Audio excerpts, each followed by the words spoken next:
On today's video, we are going to talk about frizzy hair. So when my hair is clean, people will often notice the smoothness, the silkiness, the shininess of my hair and ask me, how do you get your hair so smooth, so shiny, and how do you get rid of frizz? The reality is, I don't really have frizzy hair. This is it. This is the most frizzy you will ever see my hair, which is not very frizzy at all. Let me get a little closer. So there's a little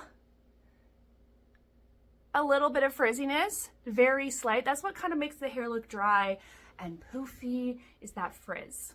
Sometimes it's easy to forget that different people have different types of hair. And if you struggle with something on a daily basis, you might look at other people who have the hair that you wish you had and wonder how they achieve that, forgetting that they might just have a different hair type than you. I have very straight hair naturally.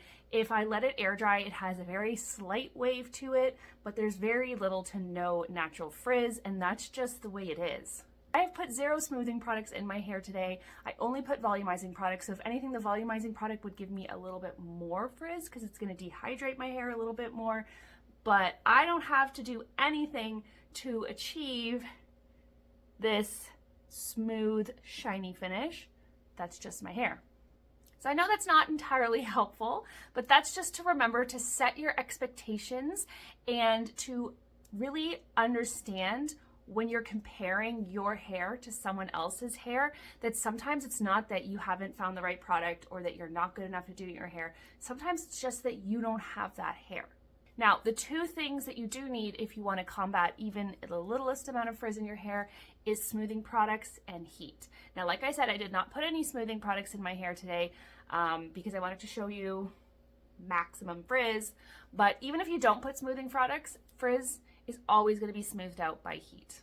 Now, I don't need super high heat and I don't need super small sections to get rid of the frizz in my hair. If you have a lot of frizz in your hair, then you're going to need higher heat, more direct heat like a flat iron, and you're going to need to take really small sections so that you can really evenly heat the sections of hair. A huge mistake I see when people are flat ironing their hair is they'll take an entire chunk and start going like this, and that's entirely too much hair. Even for my hair, if I wanted a really nice, smooth, seamless flat iron, I would never take that much hair. You are not flat ironing all those sections well. If I was to flat iron this section of hair on a client or myself, I would take 1/2 inch sections all the way down their head to flat iron, and that's how you're going to get smoothness evenly throughout the hair and not be left with frizzy, puffy areas. I have clients who have kinky, coily hair that is a giant ball of frizz when we brush it out, and I can flat iron it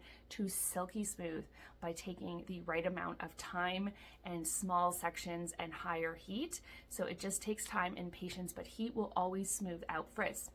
Now, if you only have a minimal amount of frizz like me, then we don't need as much heat and we don't need it to be as direct. I like to combat my frizz with my thermal styling brush, and I simply do that by running my brush through my hair, always focusing on my ends because that's where the majority of my frizz is. And I do take big sections because, again, we're dealing with a very small amount of frizz here, and it doesn't take much heat to smooth out that frizz because there hardly is any. We're really just going over it lightly. I'm not even really trying to style it here or anything. Now there we go. You can see that now it definitely has no frizz versus this side, which has a little bit of frizz. But keep in mind that smoother hair also means less volume. So sometimes, like if I'm going to be adding curls or if I'm doing certain styles, I don't smooth it out because I don't necessarily want to lose all the volume, or I have to go back and add volume with like flippy texture. So there we go.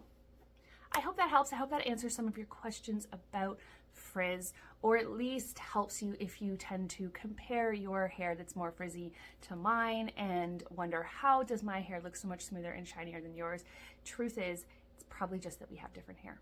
Thank you so much for watching today. I love having you here. Hit that notification bell so you don't miss any of my videos. Like and subscribe if you're not already a follower here, because I would love to have you as part of my DIY Hair School family. And drop me a comment because I'd love to hear from you guys.